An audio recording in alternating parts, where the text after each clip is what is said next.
Hi everyone, Nick here from Conservation Careers and welcome to the podcast. Now, rewilding and restoration is an increasingly exciting and popular area of conservation, whereby land is returned to a more natural state in a bid to let natural processes thrive once more. There are numerous examples of it working quickly and really well, especially when species return in a matter of years. But have you heard of anyone successfully rewilding a desert before? Today we're speaking with someone who's leading a huge team to restore 20,000 square kilometres of Saudi Arabia to ultimately allow Arabian deserts to roam free in the near future, whilst also creating a thriving tourist economy. Dr. Stephen Browne is the Executive Director for the Royal Commission for AlUla. And AlUla refers to an area of northwest Saudi Arabia and is a region often referred to as the world's largest living museum for its incredible sandstone carvings and rock art. Now, in this passionate and inspiring discussion, Stephen tells us about plans to protect 80% of AlUla by 2035 and how his team are rewilding the desert at scale, planting 10 million trees and reintroducing threatened species. We discuss how truly huge conservation programs are being developed across the Middle East and how world leaders are seeing nature-based solutions as a priority for their businesses and also for investments. Stephen also shares his career path and also advice for people like you who might be seeking to work in the sector. He's got quite a story to tell. Enjoy.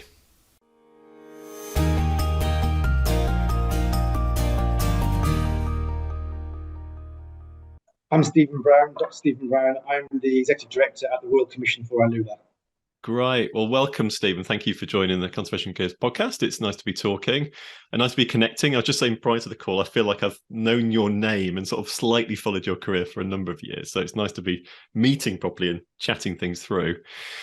Where to start? So you work at the Royal Commission for AlUla, based in Saudi Arabia. You're the Wildlife and Natural Heritage Executive Director, if I've got all that correct.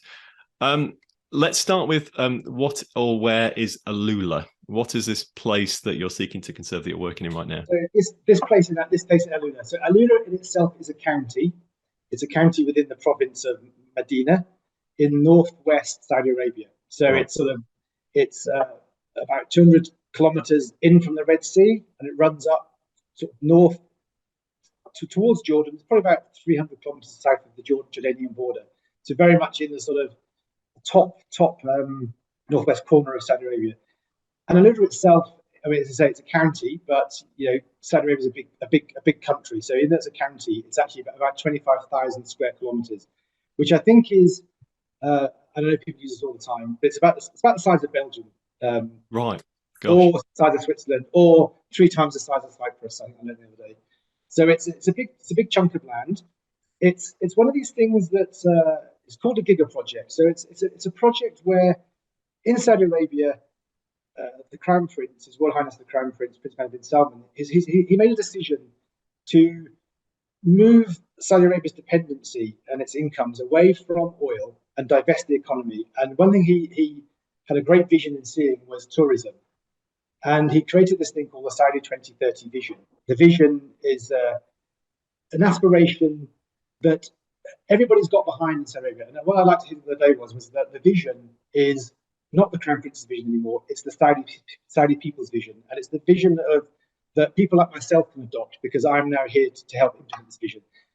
And that vision was that we would select areas within Saudi Arabia that have some intrinsic value. So here in AlUla, what we have is Hegra, which is the first World Heritage Site in Saudi Arabia. And you've probably seen all the amazing carvings up at Petra. So Petra was the northern capital of the Nabatean Empire, or the Nabatean Kingdom. That was their northern capital up at Petra. The southern capital was here in AlUla. So the amazing carved buildings, temples you see, tombs you see carved at Petra, we have those here at a place called Hegra. We also have this place called Dedan, which was the Dadanite kingdom. There's an amazing temple complex, an old town complex. And then there's some really key heritage sites. So the history here goes back 200,000 years. And more recently, 2,000 years. Romans, Nabateans, more recently the Ottomans. There's incredible history here. Yeah. So based on that, the Crown Prince said, okay, let's form a royal commission to develop AlUla. And AlUla is going to be developed into a world-leading tourist destination. And we're calling it A Journey Through Time. That's the whole premise of our work. It shows the history of AlUla. And it's going to be one of the world's largest open museums. So within that area, we're developing a tourist attraction. And it's going to be, have all the things you have for tourism. So very high-end hotels, activities, restaurants, but more importantly, real recognition of the historical heritage and the culture, but bringing in modern day culture. So we're having lots of art, and then most importantly for me is wrapped around that would be wildlife and natural heritage, and that's wildlife is obvious, animals, nature reserves, and then the natural heritage is things like the incredible rock formations. And I wish I could take my camera to the window and show you out the window, and you see these incredible, almost Grand Canyon-like, but far better rock formations all around us. So what we're saying is, if you come to AlUla, you're not coming to AlUla to see wildlife, you're not coming to AlUla to see art, you're coming to AlUla, and by being in AlUla, you will experience world-beating tourist facilities, incredible public art, incredible exposure to culture and heritage, and amazing wildlife. Yeah. And then within all of that, my role is to head up a team that is responsible for comprehensive regeneration of the AlUla natural landscape. So as I said, AlUla is 25,000 square kilometres. Currently, 50% of that is under protection for wildlife. Our aspiration is to increase that to 80%. That would be about 20,000 square kilometres of land being protected solely for wildlife. And then once we've protected it, so we draw the line circle on the map, we get recognised by the government, get it gazetted, then we may activate it. You get rangers, get all the ranger stations, do all the things you do to run to run a protected area. Then we're doing ecological restoration. So some of that is just natural rewilding, removing and reducing the pressures, which is overgrazing, predominantly, and hunting, removing those pressures. And then we're going to allow rewilding. We're going to do some assisted restoration, assisted through planting 10 million trees throughout the desert. And then we will be reintroducing animals, principally herbivores. And then ultimately, the real sort of cherry on top of this amazing cake will be the reintroduction of Arabian leopards, a real flagship species for us here in AlUla, for the whole kingdom. Within the Royal Commission for AlUla, we have responsibility for Arabian leopards across the whole entire kingdom, beyond the boundaries of AlUla. So our aim is to one day bring back Arabian leopards. And if we've done that, we have done so much more. We've protected 20,000 square kilometres.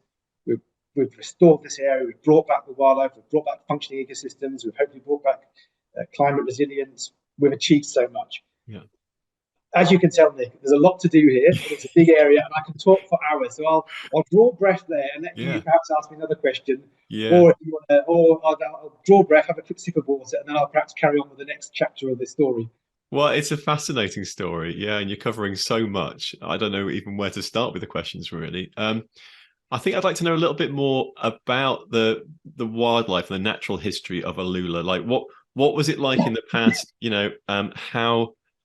How's it changed and where is it now? And I guess, if you're looking to reintroduce Arabian leopards into a thriving ecosystem that you're creating, I mean, would they exist now? Is it good enough for them now, or you really need the restoration effort? So there's a load of questions in there. You can take that where you want. No, I will do. And it's a really good question because it helps. It does actually open the next chapter of the story, which is, looking back in time, this area was incredibly rich botanically.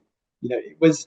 I think people are now saying that it was effectively part of the Fertile Crescent. So if you go back, I mean, we have people here doing research on like wheat genomes and date genomes, and some of the wheats that they discovered, some of the wheat is almost as old as the wheat that was from the Fertile Crescent. So despite being desert today, you go back far enough in time, it was actually a lot more lush, a lot more green, trees, a lot more then than there is now. And obviously, global climate change over a long time, and then obviously much more recently, much more quickly, rapidly, has brought change here. Overgrazing has brought change here. The areas are heavily depleted through overgrazing. principally through sort of commercial overgrazing, people bringing a lot of animals in from afar and just overgrazing, unregulated grazing. Cattle, or what animals are we talking? Mainly goats and sheep. Goats, Okay. sheep, camels is the main things. Yep. And then evidence that there was this sort of rich diversity here is illustrated in the rock art. So I mentioned to you earlier 200,000 years of history. What we are blessed with here, and it's unbelievable, is rock carvings like you've never seen. And I've seen them online before this. They are stunning.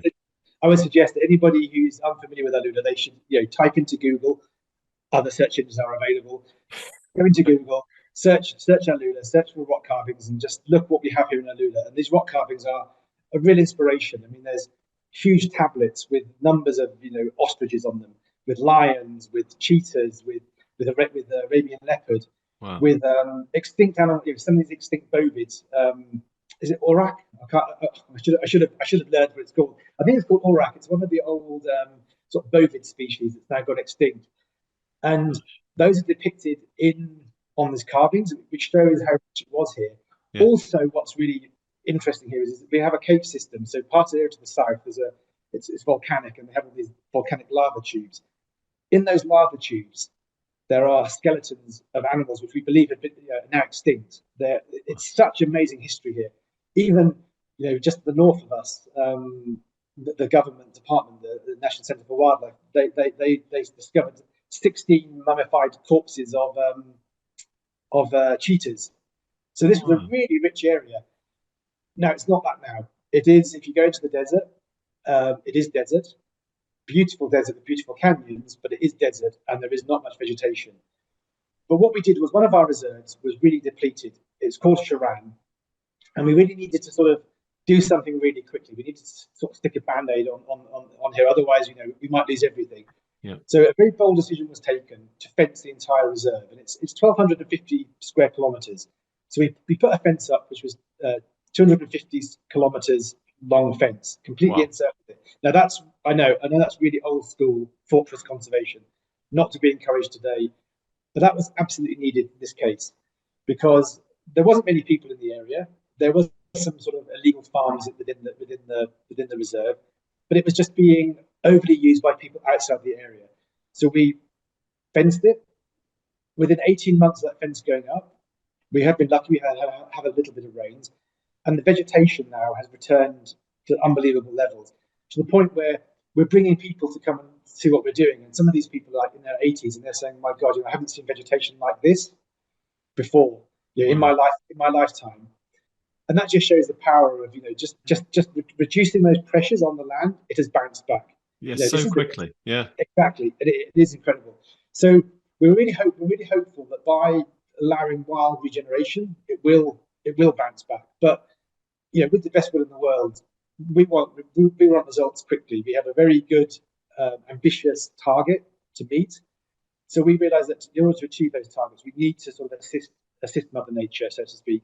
And the way we're going to be assisting it is, the fencing certainly helped. Other areas we won't be fencing, but we're also going to be planting a lot of vegetation as well. So we've developed a nursery where we're producing at the moment about 300,000 plants a year.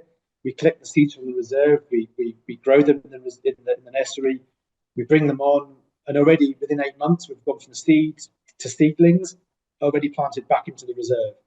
We've planted 100,000 seedlings already. We're hoping to get over 10 million by 2035. Wow. So quite an ambitious target there. Yeah. And then now you said, would if we left nature to itself, would it bounce back? No, unfortunately, it wouldn't. I think some of our reserves are completely depleted of wildlife, overhunting, habitat degradation. So what we are doing in these areas where we're doing studies, we're finding out, make sure there's enough vegetation, where our rewilding has paid off. We're already starting to reintroduce animals. So that over the last 3 years, we've introduced about 300 animals, and those are things like Arabian oryx, Nubian gazelle, sand gazelle, and Idmi gazelle.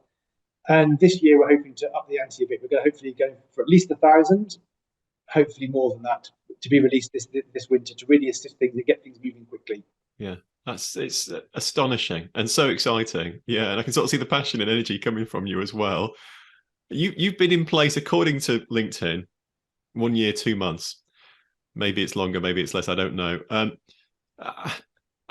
did you set this up? Is this whole project been running for a year and a bit, or and I'd love to know a bit about the kind of the story of what's happened in like the last 12 months, because it feels like there's so much activity going on. How many people are you employing? What could you share about your budget? Don't share anything you don't want to, but give us a feel of the scale and the speed of what's happening. Okay, so no, I haven't set this all up. I did inherit a program that was probably about 3 years prior to me getting here. Yep. Very sort of small startup beginnings. Over the last 3 years before I came, the team built developed fantastic projects.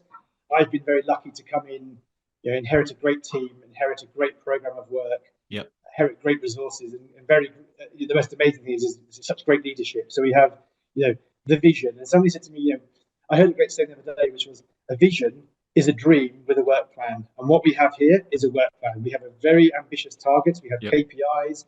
We have annual performance against these targets, which I think is quite unusual in conservation.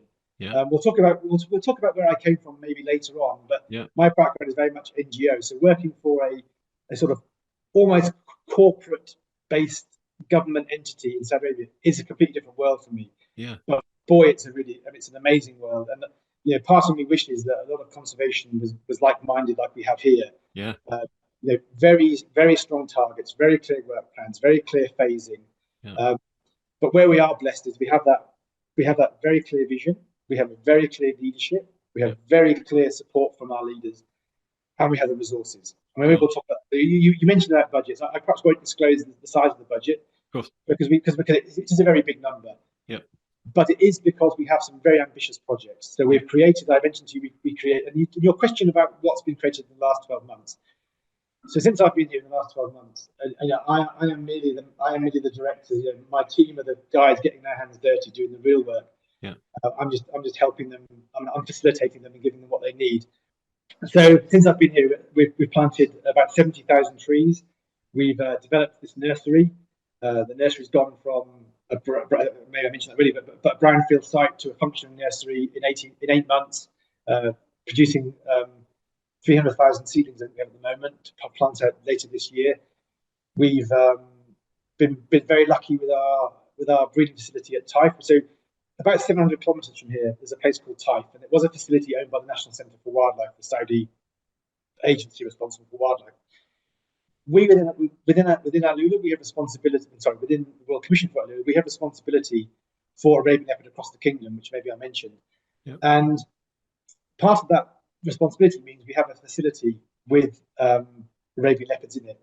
These are captive animals that we're breeding up as part of our efforts to reintroduce Arabian leopards. The reason we're doing that is we think there's about 200 individuals left in the entire world. We think there is estimated to be about 50 in Saudi Arabia. We've been doing extensive surveys over the last year with our partners Panthera, doing a lot of camera trapping. We haven't been successful in camera trapping leopards. We think there are still some left, but very low numbers, probably in single figures. So we have 16 adults in our breeding facility. That breeding facility over the last few months has been renovated. We're doubling its capacity. We're building much better cages, much bigger cages. But even with our facility we inherited, which was fairly old and needed some upgrade, we've still been breeding animals. So this year we've been very lucky that we've bred 3 Arabian leopard cubs. Yeah. This is really boosting our breeding stock. So that's another great achievement this year, building the Arabian leopard breeding centre. This year, this is a completely abstract project, which most conservationists will not be thinking this would ever fall onto their portfolio. But one of the projects in my portfolio is we have a real problem here with stray animals. So particularly in town, we have a big problem with feral dogs, stray dogs, and stray cats. Yeah. They are unsightly, slightly dangerous. They're a health hazard. There's an animal welfare issue, but also in our reserves we have sand cats, we have Arabian wolves. These are being hybridized. They're getting diseased, so we need to control it. So we're basically building a state-of-the-art cat and dog shelter. We're going to be doing a TNVR, a trap, neuter, vaccinate, release program. Probably certainly the first. I think it's the first in the kingdom. we're building this complex, probably going to be the first of its kind in the region. So we're going to be catching dogs and cats, spaying them, neutering them, vaccinating them, tagging them, and releasing them back out to where they came from. Hopefully, that will reduce numbers over time. That's also part of my portfolio, so that's a big project. Nursery is a big project. And then we have things like on my horizon, we're creating a black basalt museum. So part of the landscape here is volcanic, as I mentioned, and they call it Harat. So just behind the back of town, there is this vast sort of plateau of lava that stretches from here to the Red Sea, sort of 200 or 300 kilometers. It's almost like ruler straight, and it's straight because it's capped with this black basalt, and it's sort of impervious to weathering. So all the sandstones are ready for these beautiful structures, but you have this very hard lunar landscape Harat. And we're creating a museum that will highlight the importance of that rock within local culture, within handicrafts, and also the unique ecosystem, the biodiversity that unique sort of lunar landscape has created. So yeah, on my portfolio is to create this museum. So it's all about the natural heritage. Yeah. Natural heritage. Unbelievable. Yeah. And so looking into the future and this Vision 2030 that you sort of mentioned at the beginning, what's your KPI? What's your goal? Are you looking to, and thinking about 18 months and the regenerative vegetation you've seen already in that period of time, where do you hope things to be by 2030? And do you hope leopards would be roaming back in the wild by then? Yeah, paint a picture into the future. Yeah. So we have a number of what we call that strategic KPIs. These are our headlines, and they're things like planting 10 million trees. Yep. Restoring 65,000 hectares of rangeland. Yep. Introducing 12 native species that have gone extinct. So we have a number of very good metrics, or good metrics around pure conservation. Yeah. And below those we have many other KPIs. So it's things like even some things like numbers of scientific publications, numbers of community-based projects, numbers of visitors to our nature reserves. It covers the whole range of what we're doing. So it's very clearly mapped out. And what's great is to have these targets. And so, for example, you said Arabian leopards. Our current target is to release by 2030 5 Arabian leopards. Now, to get to that point, we have to do so much work. Yeah. So we've got a whole load of KPIs stacked up against that. Yeah. And those are sort of annual targets. Phase 1 finishes in end of 2023. Yeah. We have phase 2, and then obviously into phase. But although slightly sort of confusingly, we have the 2030 vision. So 2030 is it. But then our target is 2035. That's our timescale. So we have a slightly different overlapping timescale. Yeah. So so we have our targets that drive us. And then above us, we have this thing called the Saudi Green Initiative. So anybody going to COP, or telling you hear this, if you're going to COP or if you've been to COP, you would have hopefully seen the Saudi Green Initiative Pavilion, which is showcasing all of the work that's being done in Saudi Arabia, which is vast. And then above the Saudi Green Initiative, we have the Middle East Green Initiative, so that we're working at the national scale. We report into that as targets. We then report into the regional targets. And then that regional targets are so ambitious. They are going to be contributing to global targets. 0 emissions by 2060. I think. Planting 10 or 20 billion trees across the region. We're feeding into that. That's a sort of a region-wide commitment. Yeah. And one thing I didn't mention, which I think is really important about the work we're doing here, we're doing it at scale. We're doing 20,000 square kilometers. Hopefully, in the future, will be under protection for wildlife. That's just in AlUla. Beside us, we have a giga project, the Red Sea development. To the north, we have Neom project. To our immediate north, we have Prince Mohammed bin Salman. Above that, we have another reserve, King Salman Reserve. You add together all of that reserves under wildlife protection, it amounts to about 200,000 square kilometers of land. Wow. If that was a continuous block managed by a single entity, it would probably be one of our largest terrestrial protected areas in the world. Wow. As it is, it's managed. It effectively is managed by a single entity because it's managed by the Saudi government. It's a Saudi project. Yeah. And what we're doing is we're working at the local level to ensure that all of our AlUla nature reserves are connected, but we're making sure that all of our work in AlUla is connected to the work in Red Sea, connected to the work at Prince Salman, connected to the work at Neom, so that we are interconnected, sharing experiences, working together. Yeah. And that is phenomenal. That is such scale. That's when I get passionate. When Yeah, you talk about this stuff at scale, that is amazing. it's incredible, isn't it? Yeah. Um, so I'd like to kind of switch gears slightly and start talking about your job, what it's like to do your role. But I think before we do that, I'm sort of thinking through the scale, impact, resources, that you sort of have available to you, in your role, but I guess, within Saudi more generally. And Saudi is a really wealthy and influential country, as is many countries within the Middle East. What are you seeing, or what's your perspective about investment decisions for nature conservation? Is it kind of rising up the priority list of the powers that be, if I can put it that way, within the region? Is it being discussed within the higher echelons? Is it low down the priority? Like, where does nature and biodiversity sit within kind of investment discussions? I would say that's an incredibly pertinent question, and you'll hear why in a second. I would say, without a doubt, that nature positive investment, nature positive thinking is at the highest level. Is it? All of our projects are, I mean, wildlife and natural heritage is one of our key 5 pillars. So all what we're doing in AlUla, which is at country scale, Yeah.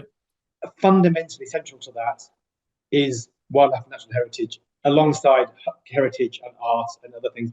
But it's actually one of our headlines. And everything that's done here is done with consideration to the environment, to the natural environment, but also in a sustainability sense. So we have an entire team here that has I think it's a 13-pillar sustainability framework. I mean, it's an incredibly advanced framework, covering everything around it. I mean, anyone that's seen me drink will have spotted I have a plastic bottle. That's how it is at the moment. Targets around I think there's 120 projects just within AlUla that are sustainability linked. Yeah. Things like getting plastic out of the supply chain, Yep. getting all of the vehicles electric, getting all public public transport electric. Yep. It is incredible the sort of level of detail that's been undertaken here, and that's been replicated across the whole country. I mean, really highlighted amongst the giga projects, these big projects like the World Commission for AlUla. We will sort of showcase and we will bring the technology and we will pioneer that technology, but that is then being uplifted to be applied nationally. And in terms of investment, last week, so people can now date when we're talking, but last week there was this event. It was the Future Investments Initiative, so the FII. Yep. It was the FII Riyadh 6th iteration.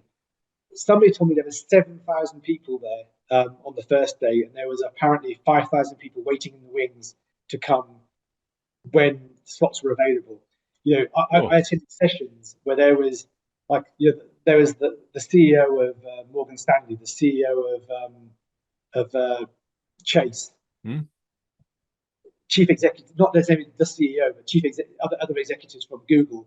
Yeah. There was probably the world's biggest financial minds were all in Riyadh at this conference, facilitated through again the vision of the Crown Prince.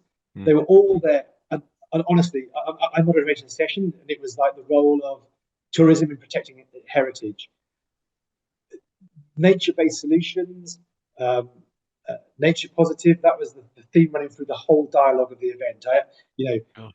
I'm not particularly a social media person, but some of the stuff I did post on Twitter, it was all around just my sort of the heartwarmingness of seeing the narrative that was being spoken.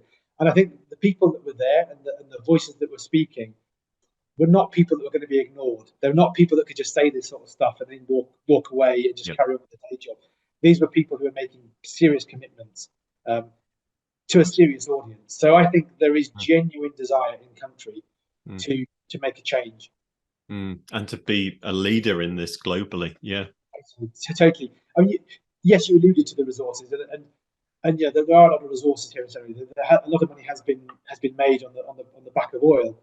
Yeah. But that money, I think, it really is being invested back into some of the solutions to deal with those problems. Yeah, fantastic, and it's so great to hear. It's exciting to hear, and let's hope, as a global economy, we can shift at the speed we need to shift to make the sorts of impact we want. So going to your role then as exec director at the Royal Commission for AlUla, what's it actually like to do your job? If you're talking to your parents or your family or friends or people who aren't in wildlife conservation, how would you describe your role? What's a typical week look like? Just paint a picture of what it's like to be you. So if I'm trying to sell my job as a conservationist, I would say, I live in an amazing place that's surrounded by amazing natural heritage that you see every day as you're driving to work, and it inspires you to do more. I have an incredible team. As I've said many times now, we have incredible vision and incredible targets. So for me, it's a really, it's definitely a job. I get up in the morning and this is going to sound a bit sycophantic, but I can't wait to get to the office to start it because, and maybe later on we'll explain why I have this sort of sense of urgency. I really see that we're going to achieve something here. So I really sell this job as like, if it's my mum and your mum's, so what is it you do, son? I say, well, we're saving animals, mum. We're really saving animals at a really big scale, and we've got this desert, and the desert's like degrading. We're trying to get plants back in the desert, so we're planting plants, and we're bringing back animals, and we're stopping people hunting the animals. So it's a good conservation job, and yeah, that's what keeps me going. That's what my team does. The reality is, and you know this, Nick, and a lot of the people listening will relate to this. Yeah, there is. I mean, I'm not wearing a jacket, for this podcast. I wear this jacket because I may be called into a meeting with somebody, senior or somebody important at short notice. So it is a lot of meetings. It is a lot of emailing. It is a lot of sitting with the team, planning. It's a lot of thinking about budgets. It's thinking about risk. It's thinking about all these sort of things that we aren't necessarily trained or don't necessarily come into conservation to do. But I quite like doing these things. I quite like sort of systems and processes, and I like that sort of thing. And so what I've always said throughout my career, I've ended, previous to here, I was a director of operations, very much sort of overseeing operational matters. And I said to my team, look, it's my job to soak this stuff up. It's my job to deal with this sort of stuff. If I deal with this sort of stuff, if I do it well, if I make sure the processes are followed, if I get the resources for you guys can do the conservation. Yeah. And that's how I sort of see myself doing. I see myself as, once I think I sort of call myself like like a conservocrat, but it's an important part. If you work in the NGO sector, you're using public money, you're using money from donors, you're using, money collected from grannies who give money to save the animals. This current position, this is government money, so it's taxpayers' money, it's state money. You need to be held accountable for how that money is spent. So a lot of this sort of administrative bureaucratic stuff is important. But I do also manage to get into the desert. So, we had a visit from our advisory committee last week. So I went out with them and spent the day in the desert with them, showing them animals and planting trees with them. And we had a Victoria Pemberton, who many people know as I saw on socials. Yeah, Olympic cyclist, wasn't she? She's a cyclist, and a bit of a TV star now. She came to visit us, so I had the pleasure of taking her around one of our nature reserves for the day. We have lots of things go on. I go to the nursery quite often to see what's going on in the nursery. So I'm getting out as much as I can. Weekends, head out into the desert. This is the beauty of being here in AlUla, is that we are 10 kilometres that way, 10 kilometres that way, and probably half a kilometre each that way. You're into amazing desert, you're into amazing canyon land. So, it's getting cool now. It's only 27 degrees today. It was 50 degrees a couple of months ago. Oh, then you didn't really walk out very much. But now when it's sort of, low 30s and cool at night, you can get out in the desert and do beautiful walks and go bird watching. And that was actually one thing that really struck me. I'm very lucky. I live in a lovely wadi just behind the office here. And that wadi it's got full of date farms and it's beautiful wadi. It's full of greenery. And this spring, you would not believe it. There were so many migrants. I'm a bird watcher by training. People say, what is it you were trained to do? I was trained to count birds. It's basically you count their legs and you divide by 2. So that's what I say my job used to be, counting birds. And that's what I love doing is going out and bird watching at the weekends and seeing the birds coming through. I'm not a twitcher. I don't know everything. I know what I know, and I like what I like, and I like seeing birds on migration. And that was phenomenal this year. That was the big surprise for me, just how many birds pass through this area. Anyway, so that's a slight tangent. Yeah, sounds great. I'm conscious of time, and I'd love to Yes. chat for hours and hours, but your time's precious, and I don't want to kind of overrun. So let's talk a little bit about your career history then as well, because there's some other things I'd like to chat through while I've got you. Yeah. So tell us about the kind of key jobs when you look back at your career, prior to where you are now. What are the kind of key things that you did that has helped Yeah. to get to where you are now? What are the roles and Okay. organizations you So, work so for? for me, the key thing was, the biggest thing was when I was born in Norfolk. I was born in a little village and born to a sort of good working family, Yeah. surrounded by countryside. And the best thing for me was I was brought up in the countryside, so I developed a love of just my surroundings. And I've been very lucky that I've lived in lovely places in Norfolk, and well, previously lived in Suffolk and then Singapore, and then I lived in AlUla. I live in AlUla, and I'm lucky that I'm surrounded by really inspirational places. And I think living in those places, I had an uncle who was very interested in the countryside, a proper sort of countryman, you Yeah. know, hunting, fishing, shooting, that kind of stuff. And he sort of got me interested in wildlife. I then got interested in birds, so I joined the Young Ornithologist Club, as it was in those days, and the RSPB, and I used Yeah. to like collect eggs, But I was young, and that was a long time ago, so you could do that sort of thing then. And then, well, you couldn't, but yeah, a few blackbird eggs here and there didn't really matter then. But that generated this real passion to become working on animals. And like many people, I wanted to become a vet, but I Mm. wasn't clever enough, so I couldn't become a vet. So I ended up doing environmental science. When I was doing environmental science well, I did my A levels, and I was lucky that my A level tutor, a guy called Ashley Nixon, he took me on a field trip to Rum in Scotland, and we did some field work, and I loved it. And then I went to do my degree, and I was lucky that my course leader was a guy called Jim Fowler, Dr. Jim Fowler, who's written the sort of the stats book, and he was an avid bird ringer. So I went bird ringing with Jim, and then he invited me to go to Shetland on a trip to Shetland. So I basically just generated this real interest in sort of nature and natural history. Yeah. And then it's how do you convert that into a career? So did the degree, then I did a master's, and then quite fortuitous. What did you do masters in? Sorry. So a master's was in rural resource management at Bangor University, and my degree was in science and the environment, I think. Then what was called Leicester Polytechnic. So I wasn't academically. To be honest with you, what I did was I spent all my time when I was doing my degree going bird ringing, not studying and not. Snap.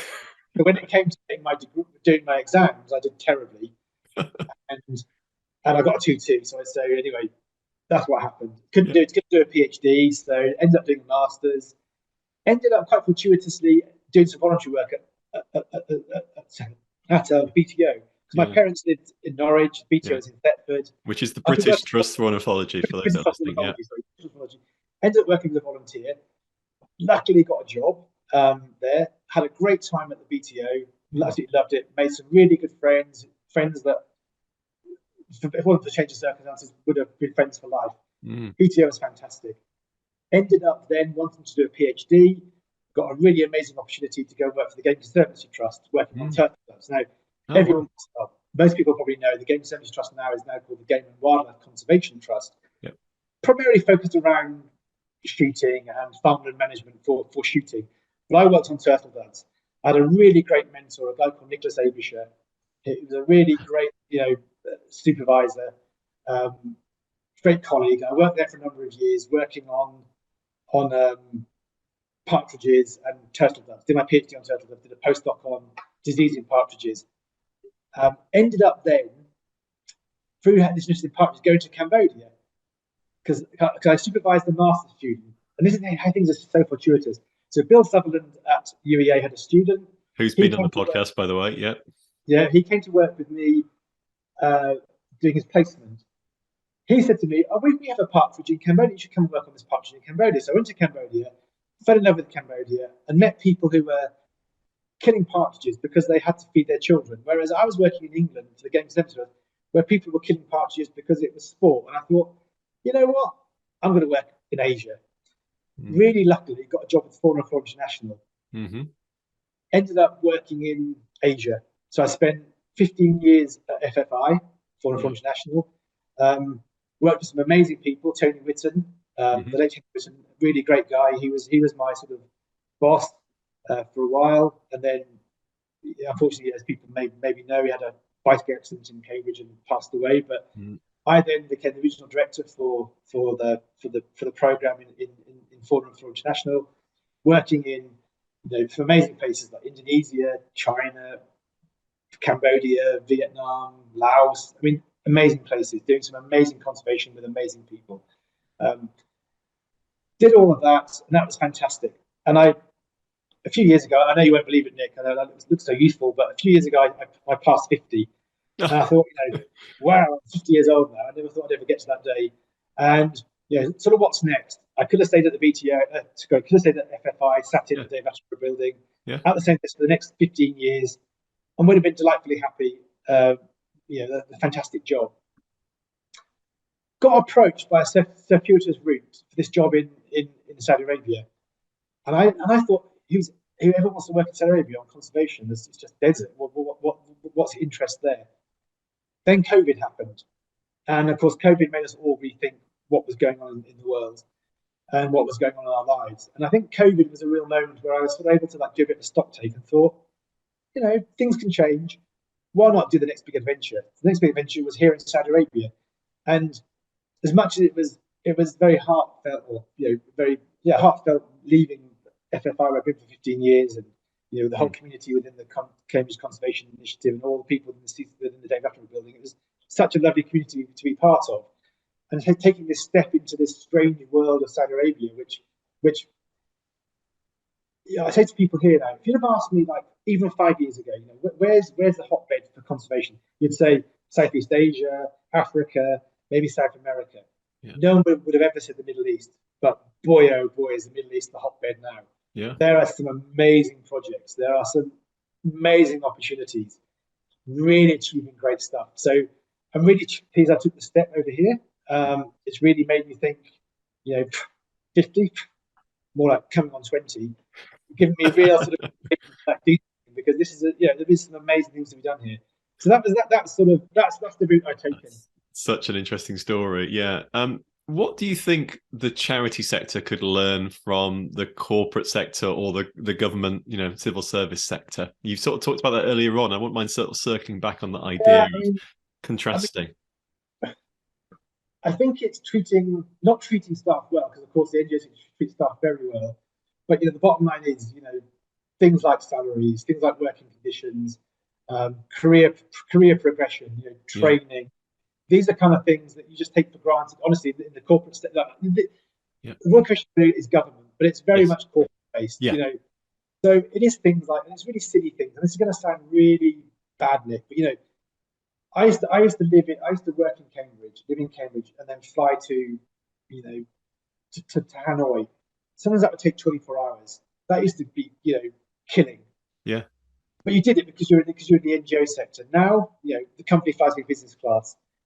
I tell you, maybe it's gone 50, but that just that sort of thing. If you're going over, if you're flying certain distances, being able to be treated as a human, being able to sort of do something a bit more in view of your welfare, your well-being. I think this is so it's not about business class flights, and don't get me wrong. That is not what NGO should be doing. They should be spending money wisely. But I think it's thinking of those opportunities. How can you improve the well-being of your staff? Yeah. And organisations are doing that. I know from my days in FFI, they do have flexible working. They do have, as all companies are now. And I think COVID, for better or worse, has made us realise that. But I think what is the difference here is obviously we have the resources. So I think NGOs should look to get the resources and not overcommit. Do things, focus on fewer things, but do them well, well funded, rather than promising the earth and doing everything with limited funding. I think setting targets. I think dare I say it? I know it's not NGO, but performance-based performance-based targets is very good. It really makes you. It gives you. We all have passion for working on it. It gives you that extra passion. Yeah, it gives you that focus. Yeah, that focus. And I think where I'm lucky here is we have a vision for till 2030. But 2030 is the national vision. Within RCU, we have 2035. That's the next 13 years is mapped out. Yep. No NGO has that luxury, but I think because particularly when you're chasing funding, and what's the emperor's new clothes this week? Is it communities? Is it this? Is it that? Yeah. You know, poor old NGOs have to like basically call the tune of the funders to some Yeah. extent. I think getting together as an NGO community, being more focused on what strategically is important, how we can work, how they can work together, how we can influence the donors, how we can influence that funding stream, Mm, rather than the funding stream telling us what we should be doing. It mm. should be us informing through what we're doing, demonstrating what the funding stream should be, and that is all changing. I'm not even. I'm saying nothing that's new here. Yeah. This is what's happening, but I think we just need to see more of it. Yeah. And do you think charities need to be looking beyond donors for funding as well? And that dynamic also feels like it perpetuates perhaps some of the challenges I think you're probably sharing there too. But do you see Yeah. other models that might finance conservation? Absolutely, and there are some really people much brighter than me are coming up with these amazing things, rhino bonds, things like red. I mean, unfortunately, a lot of these things haven't quite yet proven themselves to be the sort of the emperors new clothes that we thought they were going to be. Yeah. That's not my expression, is it? To be the silver bullet we thought they would be. Yeah. They haven't had that, but yeah, something has to change. It can't be so dependent on grant making bodies. I mean, one of the things I think is amazing, and I put that to probably the other day, what is it? In America alone, they spend more on ice cream than we spend globally on conservation. Mm. There is money in the world, there is the money out there, and I think where Saudi Arabia is making the difference is that government is making the commitment. And we work in partnership. We're a government partner of IUCN. We're working very closely with IUCN. We have a number of exciting projects in AlUla with IUCN. Mm. I don't want to put words in their mouth, so hopefully, what I'm saying is correct. Mm. My feeling is that people I'm talking to at IUCN, what they like about what we're doing is we are doing it at scale and we're doing it with resources. We're saying, look, we're a countryside area. We're committed to 80%. Forget 30 by 30.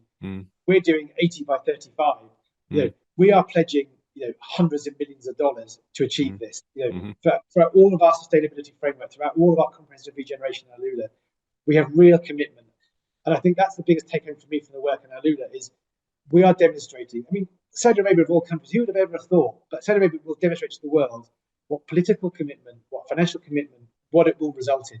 And that's what the rest of the world needs to be doing. And I think NGOs need to be working together to influence governments to do that. And they are. They are. I'm not being arrogant enough to say that's what Stephen Browne thinks.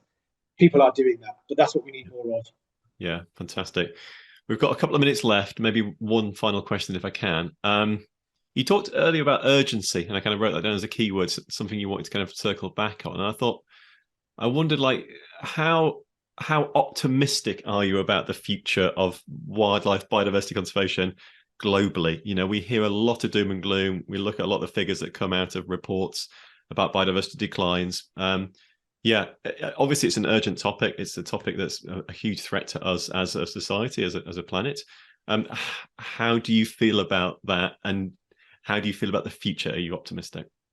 So the reason I mentioned urgency earlier was because I alluded to being 50. I'm 53 now. And right, it's an age thing. The end of my career.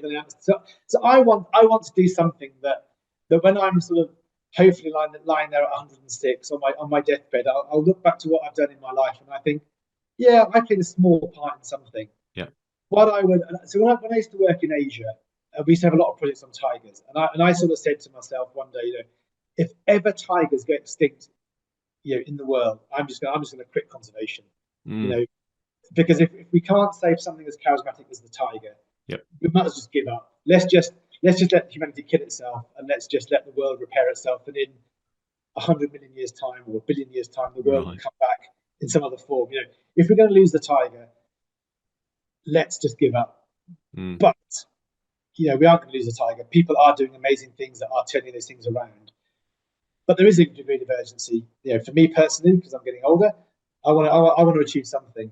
But more importantly than that, your question about what should NGOs be doing, I say they should be treating their staff well. Society should be treating their staff of NGOs well, because if you work for a car company and you design the wrong shaped headlights and that car sells 25 less because people don't know the shape of the headlight, the car industry hasn't really lost anything. If we as a conservation industry fail, if we fail in conservation so that ecosystem collapse happens, every animal goes extinct, the world stops functioning, we fail in our mission to save the world, that's the biggest disaster. That is a huge disaster. Yeah. So I think we work in the most important industry in the world. We should be paid the most highly paid people in the world, because if we succeed, humanity will survive. If we fail, humanity's lost. So we should be the best paid people in the world, and society should recognize that. Yeah. So society should be getting together to say, there is urgency. Let's let these guys, let's empower these guys, these conservationists, these civil societies, these community activists. Let's give them all the power we can to achieve what they need to achieve. Because if they fail, we're all. Oh, I said to you, I mustn't swear. If we fail, then we can fill that gap in. We've all failed. Yeah. And then finally, on the messages, I was at the leaders conference, the IUCN Leaders Forum in Jeju, and they said, how do you want to conclude? And I said, how I want to conclude is like, look, everybody, as a conservation community, let's look for conservation optimism. Let's look for those success stories. Let's make things like, sorry to go on about it. Let's make things like RCU become that success. Let's demonstrate to the world what success looks like. Because clearly the message of a million species threatened with extinction. Look at the warnings we've had this year. Unprecedented heat waves across Europe. Floods across Europe. Floods across the rest of the world. I mean, wildfires in America. What more negative messages do we need as a society? We aren't listening to those negative messages. Negative messages don't work. We've become impervious to them. People are not listening. We've lived through the pandemic. We've lived through all sorts of things. Yeah. Let's focus on what's positive. Let's demonstrate. Let's find that utopian world where things are happening. Let's do like Bhutan. Let's have gross national happiness. Measure of humanity, a measure of society. Let's focus more on that. Let's get those back. That's what I want to say. That's amazing. Yeah, and a great point to end on.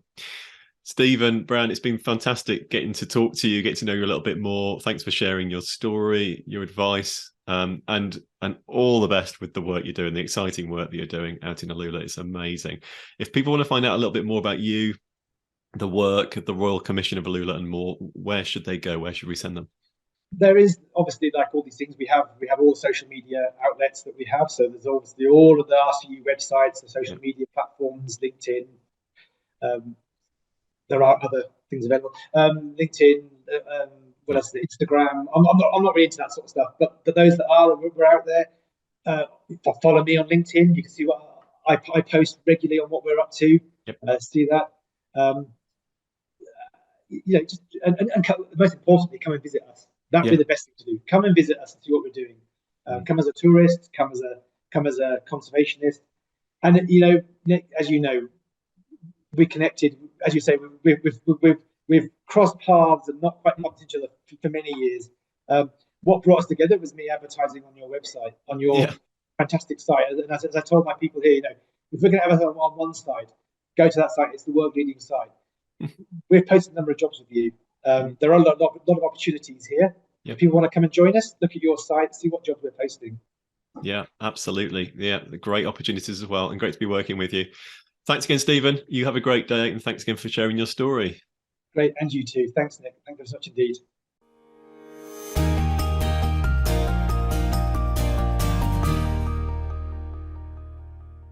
Okay. Well, I hope you enjoyed that, everyone. If you did, then please do hit the subscribe button to get notified of new episodes as they drop. And also please give us a rating or a review, because it really helps us to get in front of more people.